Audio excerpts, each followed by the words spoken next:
সমস্ত মানুষের আদর্শ নাপাক, মদিনার নবীর আদর্শ কেন পাক? দুনিয়ার মানুষের আদর্শ নাপাক হওয়ার কারণ তার চোখ দুইটা নাপাক, তার হাতটা নাপাক, তার দিমাগ নাপাক। কারণ আমি নাপাক কেন? বক্তা হইয়া চেয়ারে বসে মজার মজার বয়ান দিলাম, কিন্তু এই এলাকার মানুষ জানে না আমার হাতটা কি পরিমাণ গুনার কাজ করেছে, আমার জবানটা কি পরিমাণ অপরাধ করলো, আমার চোখ দুইটা কি পরিমাণ অন্যায় করেছে। এই এলাকার মানুষ যদি জানতো, আমার চেয়ারে বসে বয়ান করার সুযোগ দিত না। আল্লাহ কয়, বান্দা আমি তোর সম্মানটারে নষ্ট করি নাই। কারণটা কি জানো?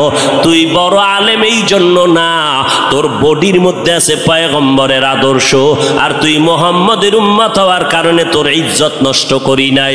নষ্ট তো করি নাই, আমি আল্লাহ তোরে আবার ডাক দিলাম, তওবার দরজায় আইসা যদি দুই ফোঁটা চোখের পানি ছেড়ে আমি আল্লাহকে একবার আল্লাহ বলে ডাক দাও, লাব্বাইক বলে যদি তুই হাজিরা দাও, আমি আল্লাহ তোর জীবনের সব গুনাহগুলো মাফ করে দিব। কারণ আমি চাই না আমার মায়ার নবীর উম্মতেরা জাহান্নামে যাবে। কারণ একটা সেকেন্ডের আযাব আমার কোনো বান্দা সহ্য করার শক্তি হবে না। আম্মা জান আয়েশা বলেন, একদিন দেখি আমার মায়ার নবী আমার হুজরায় বসে গুনগুন গুনগুন করে কান্না করেন। আমি আয়েশা বললাম, নবী আমার কোনো ভুলের কারণে আপনি কাঁদেন, আমার কোনো ব্যবহারে কষ্ট পাইয়ে আপনি কাঁদেন নাকি? মায়ার নবী কয়, না না আয়েশা, তোমার ব্যবহারের কারণে কাঁদি না, আমি কান্না করি হাসরের ময়দানের কথা মনে পড়ে গেছে রে আয়েশা। ওই হাসরের ময়দানটা কেমন ভয়ঙ্কর হবে, ওই কথা মনে পড়ে যাওয়ার কারণে আমি কান্না করি। ও নবীর উম্মতেরা, আমার নবীর আদর্শ দেখিয়া মক্কার মানুষ দলে দলে কালেমা পড়ে নবীর সৈনিক হয়ে যায়। আমার নবীর কেমন আদর্শ! নবী রাস্তা দিয়ে হাঁটে, যেখানে কদম দেয় ওখান থেকে দীর্ঘদিন মেশকের ঘেরান আসতেছে, নবীর ঘাম থেকে মেশকের ঘেরান পাওয়া যায়। আমার নবী হাঁটতেছেন রাস্তা দিয়া, বারবার সালামের আওয়াজ শোনা যায়। সাহাবায়ে কেরাম বলেন, মানুষ নাই, সালামের আওয়াজ কোথা থেকে শোনা যায়? নবী বলেন, ও সাহাবায়ে কেরাম, আমি মুহাম্মদের সুসংবাদ পাইয়া জঙ্গলের হরিণ আমারে সালাম দিয়েছে, জঙ্গলের বাঘ আমারে সালাম জানিয়েছে, জঙ্গলের প্রাণীরা আমারে সালাম দেয়। আমার নবীর শরীরের মধ্যে মশা মাছি পড়া হারাম। আরবের মানুষ তাকায় দেখে মুহাম্মদ যেদিকেই যায় একটা মেঘের খণ্ড তার মাথার উপরে। কেন? সূর্যের গরম জানো নবীর শরীরে লেগে কষ্ট না দেয়, মেঘের খণ্ড ছায়া দেয়। আমার নবীর শরীরে মশা পড়ে না, মাছি পড়ে না, নবী কষ্ট পাবে।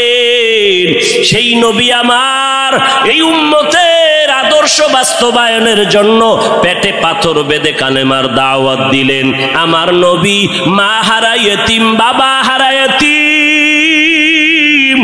নবী বলে, আমি দুনিয়াতে এসে একবার আব্বা বলে ডাক দিতে পারি নাই রে উম্মতেরা। 6 বছরে মা হারায় ফেললাম, 8 বছরে আমার দাদাকে হারায় ফেললাম। আমার আরবের মধ্যে কেউ নাই, চারদিকে আমার দুশ্মন। আমি কালেমার দাওয়াত নিয়ে কোথায় যাব? আমি ঘরের মধ্যে বসে কাঁদতেছি। ওই সময় আমার এক আপন, আরবের মধ্যে আর আপন আমার কেউ ছিল না। 2 জন স্বামী বিদায়ের পরে একজন নারী, 40 বছরের বিধবা নারী খাদিজা। আমি মুহাম্মদ 25 বছরে তাকে বিয়া করে নিলাম। আল্লাহর আদালতের অনুমতি নিয়ে বিয়া করে ফেললাম। ওই খাদিজা আমার কান্নার কারণ জিজ্ঞেস করলেন, নবী কেন কান্না করেন? ও খাদিজা, কান্দি কেন? আল্লাহ আমাকে কোরআনের আলো দান করেছেন, আমি এখন কালেমার দাওয়াত দিব, আমার এই দাওয়াতকে গ্রহণ করবে। আমার ঘরে বাইরে চতুর্পার্শ্বে দুশ্মন, আমি কার কাছে দাওয়াত নিয়ে যাব? আম্মা জান খাদিজা চিৎকার দিয়া বলে, নবী কোনো পেরেশান হবেন না, এই জমিনের মধ্যে কেউ যদি আপনার কালেমার দাওয়াত না নেয়, আমি খাদিজার হাতটা ধরিয়া আপনি আমাকে প্রথম দাওয়াতটা পড়াইয়া দেন, কালেমা পড়াইয়া দেন। এই জমিনে মরিয়াও যদি যায়, ইতিহাসের পাতায় থাকবে মুহাম্মদের হাতে প্রথম দাওয়াত গ্রহণকারিনী কোনো পুরুষ না, তিনি একজন মহিলা। কিয়ামতের ময়দানে মদিনার নবী বলেন, জান্নাতের 8টা দরজা যখন খুলিয়া 4 জন নারীকে ডাকবে, আসো জান্নাতের দরজা খোলা হয়ে গেছে, আসো। চারজন নারীকে ডাকবে, তোমাদের কোনো হিসাব নাই, তোমাদের কোনো কিতাব নাই, তোমাদের কোনো পেরেশানি নাই। জান্নাতের 8টা দরওয়াজা, সব দরজা দিয়া ডাকবে, আসো। জান্নাতের হুর তোমাদের জন্য অপেক্ষা করতেছে, জান্নাতের বিছানা তোমাদের জন্য রেডি। কেন তুমি সূর্যের গরম জানো না লাগে? কারণ সূর্যের গরম লাগলে মাথার মগজগুলো টাস টাস করে ফেটে যাবে, একটা সেকেন্ডের আযাব সইতে পারবা না। আসো, কোনো হিসাব নাই। জান্নাতের 8টা দরজা খোলা, কোন দরজা দিয়ে ঢুকবা? আসো। ও এলাকার মা বোনেরা, 4জন নারীকে জান্নাতের 8টা দরজা ডাকবে। এর মধ্যে একজন নারী হবেন আমার নবীর কলিজার বিবি। 2জন স্বামী বিদায়ের পরে বিধবা 40 বছরের নারী খাদিজা রাদিয়াল্লাহু তাআলা আনহা। ওই খাদিজা ডাক দিয়ে কয়, ও নবী, আপনার হাতের কালেমার মুসলমান আমি একজন হয়ে গেলাম। নবী এবার কান্না বন্ধ করে বের হয়ে গেলেন। আর আমার দুঃখ নাই, আমার খুঁটি যখন মজবুত হয়ে গেল, আমার ঘরের চৌকাঠ যখন মজবুত হয়ে গেল, এখন আমি দাওয়াতে নেমে গেলাম। মায়ার নবী দৌড়াইয়া মানুষের দ্বারে দ্বারে গিয়া গোপনে গোপনে দাওয়াত দেয়। হাঁটতে হাঁটতে হাঁটতে হাঁটতে আমার নবী পাথরওয়ালা জমিন পাড়াইয়া তায়েফের ময়দানের কিনারায় দাঁড়ায় কয়, তোরা আমারে চিনোনি, আমি মক্কার মুহাম্মদ, আমি এক আল্লাহর দাওয়াত দিয়ে আসছি, গ্রহণ করো। এই আসমানের মালিক আমার আল্লাহ, এই জমিনের মালিক আমার আল্লাহ, ওই একটা আল্লাহ, আর কোনো আল্লাহ নাই। ওই আসমানের মালিকের পক্ষ থেকে আসছি, কবুল করে নাও। তায়েফের বেঈমানেরা কয়, এটা তো সেই মুহাম্মদ মক্কার পাগল। বাচ্চাদের ডেকে বলে, পাথর মেরে মেরে মুহাম্মদের তাড়াইয়া দাও।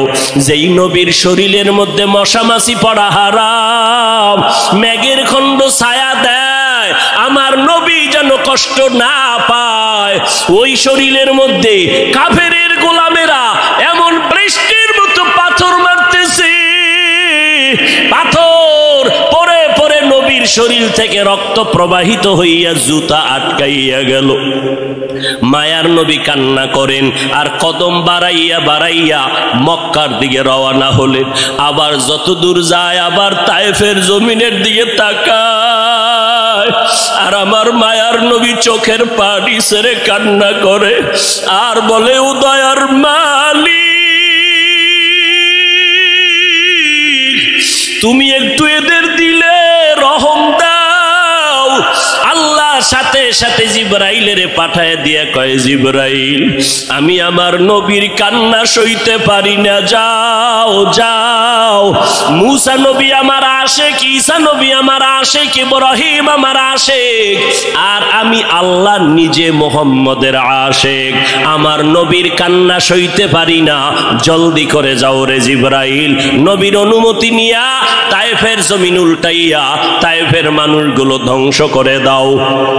জিবরাইল আমিন আইসা আমার নবীরে যখন বললেন, নবী বলে, খবরদার ও ভাই জিবরাইল, এই তায়েফের মানুষগুলোকে তুমি মারবা না রে ভাই, কারণ আমি দুনিয়াতে আসছি রহমাতুল লিল আলামিন। আজকে ওরা আমাকে চিনে না, এই জন্য আমারে পাথর মেরে তাড়ায় দেয়। ওরা যদি জানতো আমি মুহাম্মদকে, ওরা তো জানে না আমি মুহাম্মদের বাবা নাই, ওরা জানে নাই আমি মুহাম্মদ বড় অসহায়। ওরা যদি জানতো আমারে মোহাব্বত করে ওরা আদর করত, পাথর মারতো না। ওরা চিনে না, এই জন্য আমাকে পাথর মেরে তাড়ায় দিতেছে। একদিন যদি কবুল করেন আমার আল্লাহ, ওদের দ্বারা কালেমার খেদমত হবে জমিনের ভিতরে, ওদেরকে মারা যাবে না। ও জিবরাইল, এদের উপরে কোনো আঘাত করিও না। আমার মায়ার নবী রক্ত পড়ে জুতা আটকায় গেল। আম্মা জান আয়েশা রাদিয়াল্লাহু আনহা বলেন, ও মুসলমান নবীর আশেক, আমার নবী আদর্শ কায়েমের জন্য রক্ত ঝরাইলেন, পেটে পাথর বাঁধলেন। ও নবীর উম্মতের দল, আজকে সেই নবীর গালি দেওয়া হয়, ওই নবীর অপরাধী বলা হয়। তুমি নবীর আশিক উম্মতেরা চুপ কেমনে থাকো রে বাবা? মুসলমান সন্তানেরা, যুবকেরা, আজকে নবীর আদর্শের টুপি লাগাইলাম, দাড়িটা লম্বা করলাম, লম্বা জামা পরলাম, কই আমাদের খানাও বন্ধ হয় নাই, আমাদের লেখাপড়া স্বাধীনতাও নষ্ট হয় নাই। তোমাকে কে ধোকা দিল? নবীর আদর্শ মানলে স্বাধীনতা থাকবে না। ও বাবা, আমার মতো হুজুর না, তোমার লাইনে নজর করে দেখো, তোমার মতো যুবক স্কুল কলেজে পড়ে এক বেলার নামাজও বাদ দেয় না, দাড়িওয়ালা নামাজি ডাক্তার প্রফেসর ইঞ্জিনিয়ারের অভাব নাই। বাবা বলো, তুমি কেন পারবা না? ও আল্লাহর বান্দারা, তোমার আমার মতো যুবক তাকায়া দেখো, ড্রাইভারি করে নামাজ বাদ দেয় না, তুমি কেন পারবা না? তোমার আমার মতো কত ব্যবসায়ী জেনারেল লাইনে পড়েছে, এক টাকাও হারাম খায় না, এক বেলার নামাজও বাদ দেয় না, কোটি টাকার মালিক, ব্যবসা করে, অভাব নাই, তুমি কেন পারবা না? মনে মনে কি ভাবছো আলেমদের কথা মিথ্যা, আল্লাহর কোরআন মিথ্যা? না রে বাবা না। যদি কোরআন মিথ্যা হইতো, যদি জান্নাত মিথ্যা হইতো, জাহান্নামটা মিথ্যা হইতো। আবু বকরের মতো বান্দা জান্নাতের টিকিট পাইয়া ওই সারা রাত নামাজে দাঁড়াইয়া কাঁদতেন না। মায়ার নবী বলেন, ও আবু বকর কেন কাঁদেন? বলে, হাসরের ময়দানের ভয়ঙ্কর হালাতের কারণে আমি কান্না করতেছি। আম্মা জান আয়েশা বলেন, নবী যখন কান্না করেন, আমি বললাম নবী কাঁদেন কেন? নবী বলেন, হাসরের ময়দানের কঠিন হালাতের কথা মনে পড়ে গেল। কেমন কঠিন হালাত হবে নবী? আম্মা জানকে আল্লাহর নবী বলেন, আয়েশা, কিয়ামতের ময়দানে মানুষগুলো সব উলঙ্গ দাঁড়াবে। আল্লাহ পাক রব্বুল আলামিন ওই সিরিয়ার জমিনের মধ্যে বসে কহরিয়াতের সাইনবোর্ড লাগায়া বলবেন, লিমানিল মুলকুল ইয়াউম। আল্লাহ পাকের কুদরতের আওয়াজটা যখন হবে, হাসরের ময়দানটা থরথর করে কেঁপে উঠবে। ওদিকে আল্লাহ বলবে, সূর্য তুই কই? নিচে নেমে আসো। আম্মা জান আয়েশাকে নবী বলেন, ও আয়েশা, ওই হাসরের ময়দানে সূর্যটা যখন নিচে নেমে আসবে, সূর্যের গরমে মাটির জমিনটা পুরে হবে তামা। ওই সময় এমন ভয়ঙ্কর অবস্থা, অপরদিকে জাহান্নামের আওয়াজ। জাহান্নাম বলবে, উদয়ার মালিক, গুনাহগার গুলো আমার পেটের ভেতরে দাও, আমার পেটে ক্ষুধা লাগছে, তাড়াতাড়ি গুনাহগার গুলো দাও। আল্লাহর নবী বলে, আয়েশা, ওই হাসরের ময়দানে যেই নবীদের কোনো গুনাহ নাই, একজন নবীরও কোনো অপরাধ নাই, কিন্তু সেই নবীরা হাসরের ময়দানের ভয়ঙ্কর হালাত দেখিয়া উম্মতেরে ভুলে যাবে, নিজেদেরকে বাঁচানোর জন্য হাউমাউ করে কাঁদবেন, আর নাফসি নাফসি নাফসি বলে কাঁদবেন। মুসা নবী উম্মতেরে ভুলিয়া নিজেকে বাঁচানোর কান্না করবেন, আদম নবী কান্না করবেন নাফসি বলে। আম্মা জান আয়েশা বলেন, নবী, ওই হাসরের ময়দানে আপনি কি করবেন? মায়ার নবী কাঁদেন আর বলেন, আয়েশা, ওই কঠিন সময় আমি মাওলার কাছে সিজদায় পড়ে কাঁদবো। ওই সময় আমি আমার নিজের জন্য চিন্তা করব না, আমি কেঁদে কেঁদে বলবো, আমার উম্মত গুলো কই?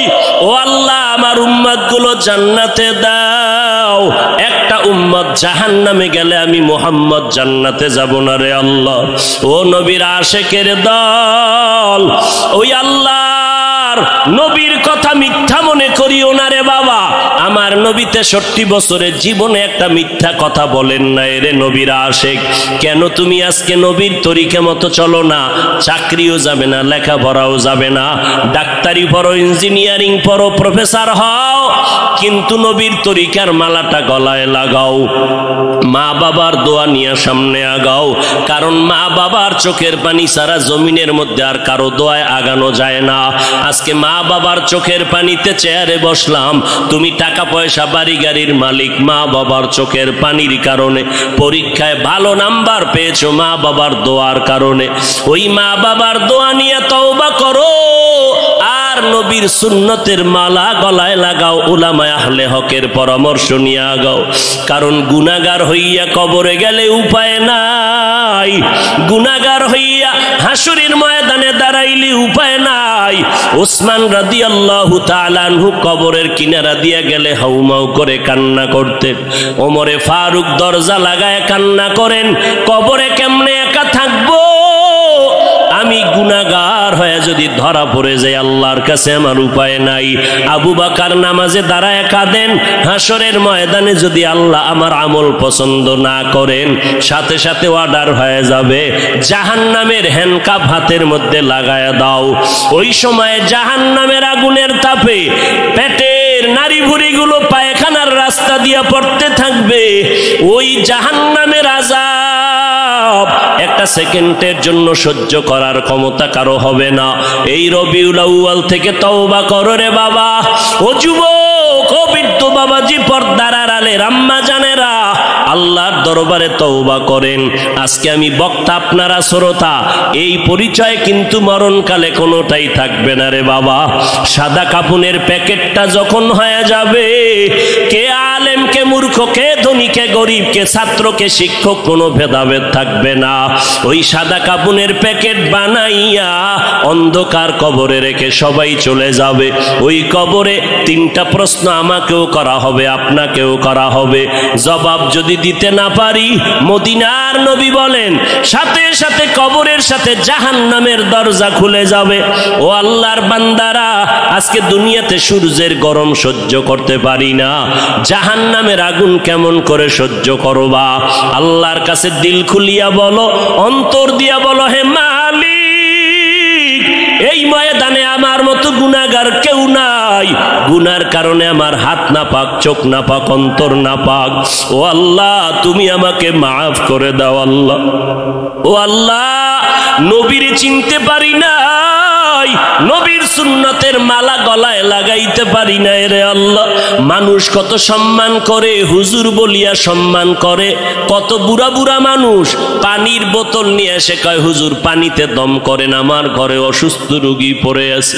কত বিশ্বাস নিয়ে আসলো যে আমার পানি পড়ার কারণে অসুস্থ রোগীটা সুস্থ হয়ে যাবে। কিন্তু ওই লোকটা জানেন আমি কত বড় গুনাহগার। আমার গুনার খবর যদি জানতো, কেউ আমার কাছে এসে পানির জন্য দাঁড়ায় থাকতো না রে আল্লাহ। ও আল্লাহ, আপনি জানেন আমি কত বড় অপরাধী। আমার গুনার খবর আমার মা বাবা ভাই বোনেরা কেউ জানে না, আপনি জানেন রে আল্লাহ। জানার পরেও তো রাগ করিয়া পানি বন্ধ করেন নাই, বাতাস বন্ধ করেন নাই। আজকে এই ময়দানের মধ্যে মনে হয় আমার মতো গুনাহগার কেউ নাই। তওবার নিয়ত করে ফেললাম রে আল্লাহ, জীবনে আর নামাজ ছাড়বো না, বেপরদায় চলবো না, আর মা বাবাকে কষ্ট দিব না, উলামায়ে আহলে হকের বিরুদ্ধে যাব না। আল্লাহর কাছে তওবার নিয়ত যদি করে দুফোঁটা চোখের পানি ছেড়ে দাও, আল্লাহ বলেন আমি সাথে সাথে তোমার জীবনের গুনাহগুলো মাফ করে দিব। ও আল্লাহর বান্দারা, চোখের পানি নাই, গুনার কারণে দিলটা পাথর হয়ে গেল। আল্লাহর মোহাব্বত নাই, চোখে পানি নাই। আল্লাহর কাছে তৌফিক চাও রে আল্লাহ। কান্নাওয়ালা চক্ষু দান করে দাও, জিকিরওয়ালা জিহ্বা দান করো, আখিরাতের ফিকিরওয়ালা কলব দান করো। ও দয়ার মালিক, আর নবীর তরিকার বাহিরে চলবো না, আর উলামায়ে আহলে হকের বিরুদ্ধে যাব না, মা বাবার বিরুদ্ধে যাব না, দেশ ও জাতির বিরুদ্ধে ষড়যন্ত্রে লিপ্ত হব না। ও দয়ার মালিক, আপনি তো অন্তরের হালাত জানেন। এই ময়দানে সবার তওবা আপনি কবুল করে নেন।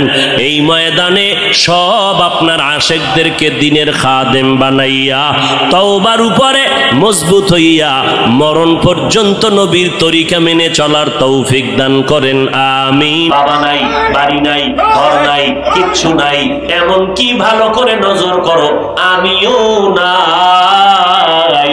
কে আছেন? যিনি আছেন তিনি হলেন ইল্লাল্লাহ। কে আছেন? একমাত্র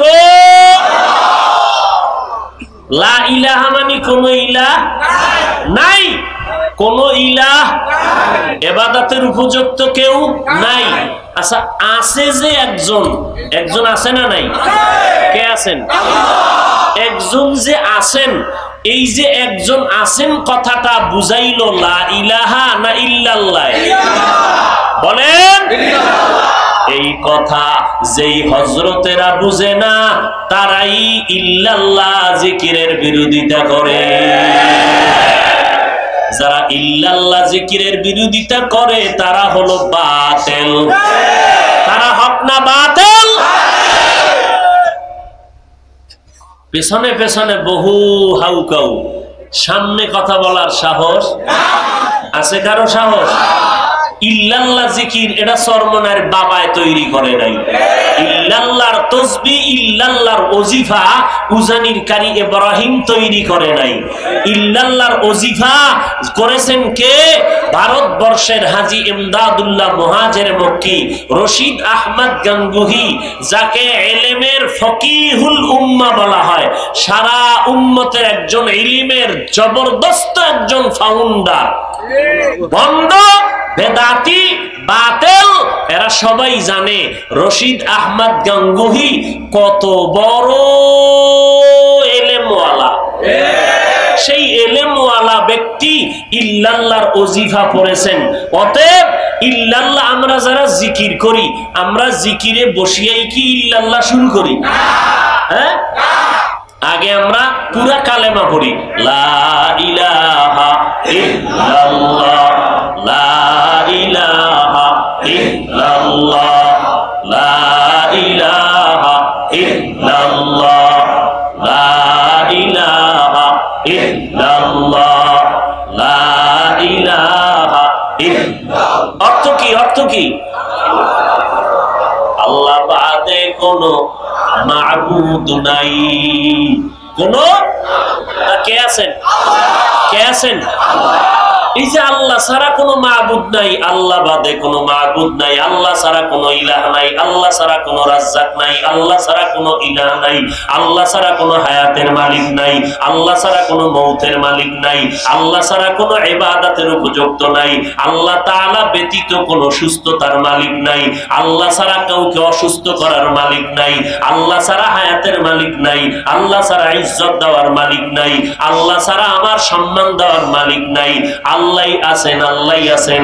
এই আল্লাহ ছাড়া কেউ নাই, আল্লাহ ছাড়া কেউ নাই, আল্লাহ ছাড়া কেউ নাই কইয়া এইবার অন্তরে ঢুকাইছি আল্লাহ ছাড়া কেউ নাই। এবার সংক্ষেপ করলাম, আল্লাহই আছেন, আল্লাহই আছেন, আল্লাহই আছেন, আল্লাহই। দেখছেন নি অবস্থাটা কেমন? ভিড়া দরকার। এতক্ষণ বলছি আল্লাহ ছাড়া কোনো মাবুদ নাই, আল্লাহ ছাড়া কোনো। এখন বললাম যে আল্লাহ ছাড়া কেউ নাই, কেউ নাই, কেউ নাই, আল্লাহ ছাড়া কেউ নাই। এবার সংক্ষেপ করে দিলাম, কে আছেন? আল্লাহই আছেন, আল্লাহই আছেন, আল্লাহই আছেন। ইল্লাল্লাহ, ইল্লাল্লাহ, ইল্লাল্লাহ, ইল্লাল্লাহ, ইল্লাল্লাহ, ইল্লাল্লাহ, ইল্লাল্লাহ, ইল্লাল্লাহ, ইল্লাল্লাহ, ইল্লাল্লাহ, ইল্লাল্লাহ, ইল্লাল্লাহ, ইল্লাল্লাহ, ইল্লাল্লাহ, ইল্লাল্লাহ, ইল্লাল্লাহ, ইল্লাল্লাহ, ইল্লাল্লাহ, ইল্লাল্লাহ, ইল্লাল্লাহ। কে আছেন? কে আছেন? কে আছেন? ঝামেলাটা কি? ঝামেলা কি? আচ্ছা ঝামেলাই যদি মনে করো তাহলে জবান খুইলা সাহস থাকলে রশিদ আহমদ গাঙ্গুহির বিরুদ্ধে একটা কথা বলো। সরমনাইকে বলার দরকার নাই। সরমনাইওয়ালারা তার বাবার কোনো গান গায় না, গায়? সরমনাইওয়ালারা কি বলে? নামাজ পড়া লাগবে না। সরমনাইওয়ালারা কি বলে? রোজা রাখা লাগবে না। হ্যাঁ, সরমনাইওয়ালারা কি বলে? বেপরদায় চলো। হ্যাঁ,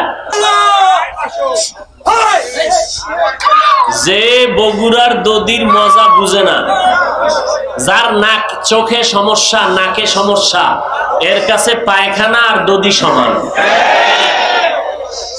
যার ভিতরে মারেফত সম্পর্কে কোনো জ্ঞান নাই, ও মারেফতের কিছু বুঝবে? বলেন। আল্লাহ হেদায়েত দান করুন। আরো জোরে বলেন।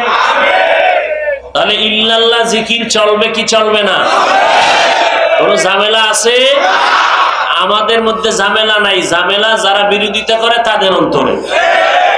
আমরা ইল্লাল্লাহ জিকিরের মাধ্যমে আমাদের ঈমান তাজা হইছে না দুর্বল হইছে? আমরা জিকির করার পরে কি আমরা নামাজ কমায় দিছি না বাড়ায় দিছি? তাহলে সমস্যা কোথায়?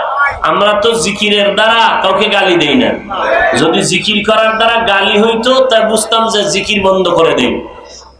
আল্লাহ আমাদের সবাইকে হেদায়েত দান করুন। তকবীর মে কলমা মে নামাজো মে আযা মে, तकबीर में कलमा में नमाजों में अज़ा में है नाम इलाही से मिला नाम मुहम्मद, है नाम इलाही से मिला नाम मुहम्मद। फरमाते हैं आदम को मुझे खुल्द तरी में, फरमाते हैं आदम को मुझे खुल्द तरी में, लिखा हुआ तू बाप मिला नाम मुहम्मद, लिखा हुआ तू बाप मिला नाम मुहम्मद।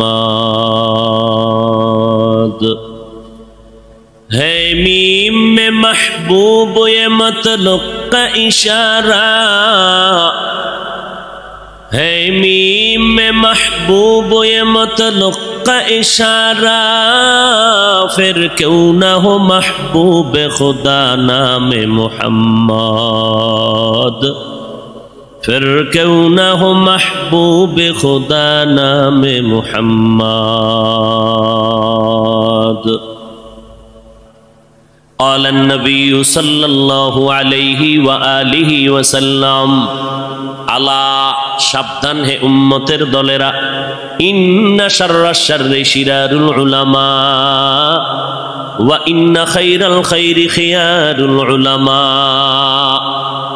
নিশ্চিত কোনো সন্দেহ নাই জমিনের মধ্যে চূড়ান্ত একদল খারাপ মানুষ হবে উলামা, নবীজির হাদিস। আর একদল চূড়ান্ত ভালো হবে, তারাও হবে উলামা। উলামায়ে কেরাম মাথার মুকুট, ভালো উম্মতের মাথার তাজ, এই কথাটা এক সেকেন্ডে অন্তর কবুল করে ফেললো। কিন্তু উলামাদেরকে নবী খারাপ কেন বললেন, এই কথাটা বিবেক গ্রহণ করতে চায় না। আলেমদের নবী কেন খারাপ বললেন? 2-3 সেকেন্ডে তার জবাব। এই স্টেজের মধ্যে দাঁড়াইয়া 13 জন মানুষ প্যান্ট শার্টটাই লাগাইয়া মাথায় কোরআন শরীফ নিয়ে 13 বার কসম করে যদি বলে, এই উম্মতের দল, আম্মাজানদেরকে মুখ খোলা রাইখা রাস্তায় বের করে দাও, মসজিদে ঢুকায় দাও, সবাই বলবে দেরে ধর। একজনে বলবে ধরিস না কেন, এদের মাথায় কোরআন কয়, এটা ভাওতাবাজি, ধোকাবাজি, এরা মিথ্যা বলে, কসম খাইলেও মিথ্যা কসম খায়, এদের কথা মানা যাবে না। 13 জন ব্যক্তি মাথায় কোরআন নিয়া 13 বার কসম খাইয়া বলার পরেও প্যান্ট শার্টটাই থাকার কারণে কেউ মানতে চায় না। কোরআন লাগবে না, 13 জন লাগবে না, প্যান্ট শার্টটাইওয়ালা লাগবে না, মাথায় কোরআন নেওয়া লাগবে না, কসম কাটারও দরকার নাই। আমার মতো একজন টুপিওয়ালা মোল্লা যদি স্টেজে বসে বলে, নারীদের চেহারাটা খুলে দাও, রাস্তায় নামায় দাও, মসজিদে ঢুকায় দাও, তখন উম্মতেরা বলবে, কি ব্যাপার হুজুর কি কয়? কথা কম ক, হুজুরে যেহেতু বলছে এটা ঠিক হইতে পারে। ইলমে রা'জাজু করদান বেহিসাব, খলকে রাদাদান জওয়াবে বাসওয়াব, হক না দারাত দোস্তে খলকা জারেরা, নিস্তে ই খসলতে একে দিনদারেরা। রবিউল আউয়াল রসুলের আগমনের মাস, রসুলের ইন্তেকালের মাস। এই মাসেই রসুল আগমন করেছিলেন, রবিউল আউয়ালে রসুল বিদায় নিয়েছিলেন। মাঝখানে সময় কাটলো কত বছর? কথা বলবেন না? 63 বছর। রসুলের আগমন রবিউল আউয়ালে, বিদায় রবিউল আউয়ালে, মাস একটা, কোনো ইখতিলাফ নাই। বার ছিল সোমবার, বার নিয়েও কোনো ইখতিলাফ। আষাঢ় 12 সোমবার, বিদায়ের 12 সোমবার। যেদিন আসছেন সোমবার দিন সুবহ সাদিকের সময় আব্দুল্লাহর ঔরসে মা আমেনার গর্ভ থেকে জমিনে আগমন করেছিলেন আমার নবী। ঠিক অন্য কোন হিজরির রবিউল আউয়ালের ঠিক 12 তারিখ, বার ছিল রবিউল আউয়ালের 12, বার ছিল সোমবার। আমার মায়ার নবী চাষতের সময় জহুরের আগ মুহূর্তে ইন্তেকাল করে ফেললেন। সোমবার দিন জহুরের আগে নবীর ইন্তেকাল। বুধবার দিন তাহাজ্জুদের টাইমে রাত্রে বেলা রসুলের দাফন কমপ্লিট হয়ে গেল। নবীর আশাটাকে সিরাতের ভাষায় বলে মিলাদুন নবী, আর ইন্তেকালকে সিরাতের ভাষায় বলে ওয়াফাতুন নবী। মাঝখানের 63 বছরের হায়াতটাকে বলে সিরাতের ভাষায় সিরাতুন নবী। কয়টা শব্দ? মিলাদুন নবী, ওয়াফাতুন নবী, সিরাতুন নবী। তিনটা শব্দ আমার নবীর সম্মান সূচক শব্দ। এই তিনটা শব্দ কোনো অন্য কোনো নবীর শানে ব্যবহার হয় না, কোনো পীর সাহেবের শানেও ব্যবহার হয় না। এই শব্দ তিনটা আমার রসুলের শানের শব্দ। এই তিনটা শব্দকে যারা ছোট মনে করবে তাদের ঈমানটা দুর্বল হয়ে যাবে। খুব ভালো করে বুঝবেন। এবার অর্থ নেন। মিলাদ শব্দের অর্থ জন্ম মোবারক, আন নবী মানে সুপরিচিত নবী। দুই শব্দ যখন সন্ধি করলেন, মিলাদুন নবী শব্দের অর্থ হলো আমাদের সুপরিচিত নবীর জন্ম মোবারক। ওয়াফাতুন নবী অর্থ আমাদের সুপরিচিত নবীজির ইন্তেকাল বা মৃত্যু। সিরাতুন নবী অর্থ হলো আমাদের সুপরিচিত নবীজির জীবন আদর্শ। আমার নবী সুপরিচিত, পৃথিবীতে আর কোন নবী সুপরিচিত নয়। আমার নবী কেমন সুপরিচিত? গর্তের পিপিলিকা আমার নবীকে চিনে। আল্লাহর কাছে বলেন, হে মালিক, মেহেরবানি করে একবার মদিনায় পৌঁছাইয়া দেও। বাইতুল্লাহর ছাদটা দেখা আবার আমার গর্তে আসতে চাই, কবুল করো। আল্লাহ কয়, এই বাইতুল্লাহর কবুতর, অমুক এলাকার অমুক গর্তের মধ্যে যা। আমার একটা মাখলুক ক্ষুদ্র পিপিলিকা আমার রসুলের রওজা বাইতুল্লাহ দেখবে, তোর পায়ের সাথে বাজাইয়া আমার ঘরটা দেখাইয়া নবীর রওজা দেখাইয়া জায়গায় পৌঁছাইয়া দাও। আমার নবী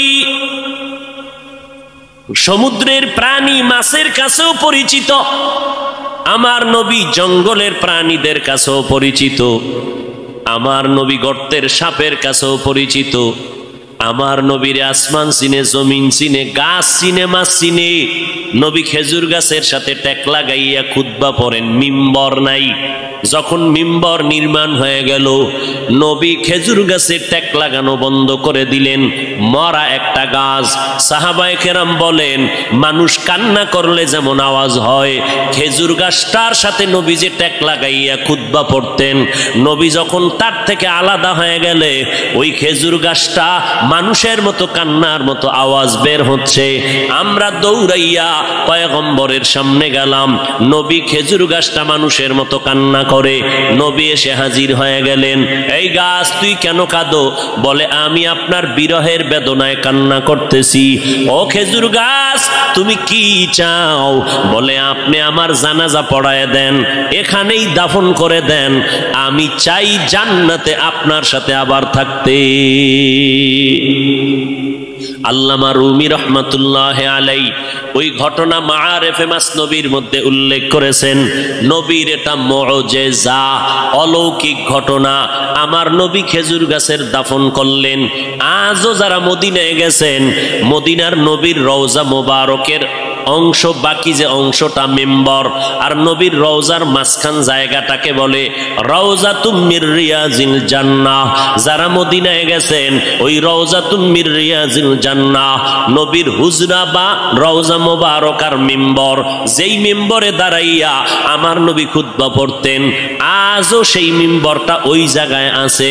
কিন্তু ইমাম সাহেব গিয়া আলাদা বারান্দায় গিয়া ইমামের মুসাল্লায় দাঁড়ায়, কিন্তু নবী যেখানে দাঁড়াইয়া খুতবা পড়তেন করতেন ওই জায়গাটা আছে। নবী বললেন রওজা আর ওই মিম্বরের মাঝখান জায়গাটা হলো জান্নাতের টুকরা। ওখানে যে কয়টা পিলার আছে পাথর দিয়া খচিত বাদাই করা, ওই পিলারের প্রত্যেকটা উপরে খুঁটির নাম লেখা আছে। একটা খুঁটির লেখা আছে সাতুনে আয়েশা রাদিয়াল্লাহু আনহা, কারণ ওই খুঁটির সাথে ট্যাক লাগাইয়া আম্মাজান আয়েশা বেশি বেশি বেশি বেশি ইবাদত করতেন। আর একটা খুঁটির মধ্যে আছে সাতুনে উস্তুনে হান্নানা, এই খুঁটিটাই হলো খেজুর গাছওয়ালা খুঁটি। এই খুঁটির তলে যদি অনেক ভেতরে যাও, রসুলের দাফন করা গাছটা এখনো আছে ওই জায়গায়। আল্লাহর নবী বলেন কিয়ামতের দিন আমার সাথে তোর জান্নাত হয়ে যাবে, জান্নাতেও তুই থাকতে পারবি।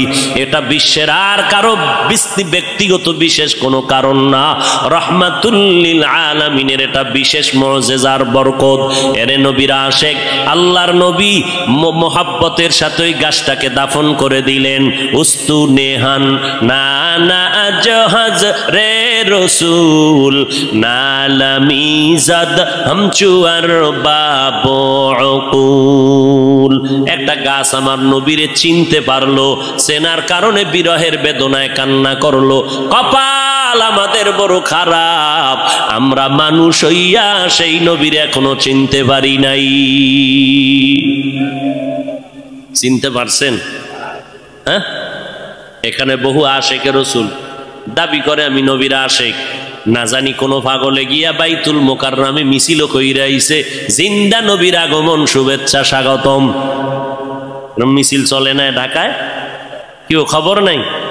কিন্তু কপাল খারাপ, জিন্দা নবীর আগমনের স্লোগান দিলের মুমিন, ফজরের নামাজ পড়লি না, জহুরের নামাজও মসজিদে পাওয়া গেল না, আসর পড়ো নাই, মাগরিব পড়ো নাই, এশাও পড়ো নাই।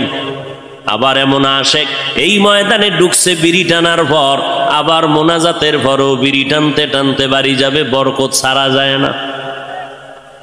এরে নবীর আশেক, রবিউল আউয়ালে নবী আসলেন, সুপরিচিত নবী আমার। মিলাদুন নবী, ওয়াফাতুন নবী, সিরাতুন নবী, তিনটা শব্দ আমার নবীর শানের শব্দ। তবে তিনটা শব্দের মধ্যে একটু পাওয়ারে ব্যবধান আছে, পাওয়ার। সিরাতুন নবী শব্দটার পাওয়ার এত বেশি, মিলাদুন নবী আর ওয়াফাতুন নবীর থেকে সিরাতুন নবীর পাওয়ার বেশি। বলে কেমন? বলে মিলাদুন নবীর পাওয়ার কেমন? মিলাদুন নবী যদি কেউ অস্বীকার করে তার ঈমানের পয়েন্ট কমে যাবে। ওয়াফাতুন নবী যদি কেউ অস্বীকার করে তার ঈমানের পয়েন্ট কমে যাবে। কিন্তু সিরাতুন নবী যদি কেউ অস্বীকার করে তার ঈমানটাই থাকবে না। নাম্বার 2, সিরাতুন নবী বললে আর মিলাদুন নবী ওয়াফাতুন নবী বলার প্রয়োজন হয় না, কারণ সিরাতুন নবীর মধ্যে মিলাদুন নবীও আছে, ওয়াফাতুন নবীও আছে। এই কথা যারা বুঝে না, এই রকম ধর্মান্ধ লোকেরা সিরাতুন নবীর বিরুদ্ধে স্লোগান দেয়।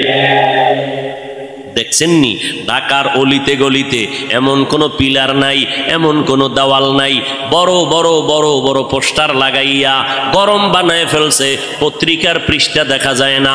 ঢাকার অলিগলি পোস্টার লাগানো, সাইয়্যিদুল আইয়াত 90 দিনের কিলাকিলি। কয়দিন? সাইয়্যিদুল আইয়াত রাজার বাগেরা এই পোস্টার লাগাইয়া ঢাকাকে ঢেকে ফেলেছে। সাইয়্যিদুল আইয়াদ মানি সব ঈদের সরদার, রবিউল আউয়াল মিলাদুন নবী, ঈদে মিলাদুন নবী। 90 দিন হেন মিলাদ পালন করবে। আল্লাহ হেদায়াত দান করুন। আরো জোরে বল ভাইরা আমার, মিলাদুন নবী মানি নবীর সুপরিচিত নবীর জন্ম মোবারক। সিরাতুন নবী শব্দের অর্থ আমাদের নবীর জীবন আদর্শ। জন্ম হয় একদিন আর আমার নবীর জীবন হলো 63 বছর। একদিন মদিনার 63 বছরে যেমন ব্যবধান, মিলাদুন নবী আর সিরাতুন নবীর মাঝেও তেমন ব্যবধান। মিলাদুন নবী এটা আলোচনা করলে নফলের মতো সওয়াব, সিরাতুন নবী আলোচনা করলে হবে না, আমল করা হলো ফরজে আইন। সিরাতুন নবী কারে বলে? সাহাবায়ে কেরামের একটা বড় অংশ আম্মাজান আয়েশা রাদিয়াল্লাহু আনহার দরবারে গেলেন, আম্মাজান নবীর আদর্শের একটু বয়ান করেন। আম্মাজান পাল্টা প্রশ্ন করলেন, আফা তাকরাউনাল কুরআন, ও সাহাবায়ে কেরাম আপনারা কি কোরআন তেলাওয়াত করেন না? ক্বালু বালা, বলেন হ্যাঁ আমরা কোরআন তেলাওয়াত করি। আম্মাজান বললেন, কানা খুলুকুহুল কোরআন, কোরআন শরীফ হলো মদিনাওয়ালা নবীর আদর্শ। অতএব সিরাতুন নবী মানে কোরআন, সিরাতুন নবী মানে নামাজ, সিরাতুন নবী মানে কোরআনে বর্ণিত পর্দা, সিরাতুন নবী মানে কোরআনের বিধান, রোজা রাখা। অতএব যারা সিরাতুন নবী মানি না বলবে, প্রমাণ হলো তারা কোরআন মানে না, আল্লাহর বিধান মানে না।